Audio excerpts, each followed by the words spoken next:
সমাজের মধ্যে আমি বলবো কোরআন যে দিক নির্দেশনা আমাদেরকে দিয়েছিল, কোরআন যে আমাদেরকে বলেছিল যে ডাকাতি করলে ডাকাতের হাত কেটে দেওয়া হবে, ডাকাতের পা কেটে দেওয়া হবে, সন্ত্রাসের হাত কেটে দেওয়া হবে, সন্ত্রাসের পা কেটে দেওয়া হবে,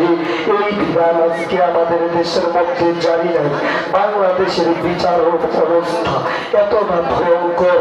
তারা বিচারের মধ্যে এত অবহেলা করে, যার কারণে সন্ত্রাসরা ডাকাতরা হিন্দু থেকে ভিন্ন পরিমাণে তারা সন্ত্রাসী করে ভয় পায় না, ডাকাতি করে ভয় পায় না। এরপর আপনি যখন প্রশ্ন করবেন কোরআন হে বলে দাও যারা চুরি করবি তাদের বিধান সম্পর্কে তুমি কি বলো, তোমার নিজের ভাষায় বলে দাও। তখন সূরাতুল মাইদায় 38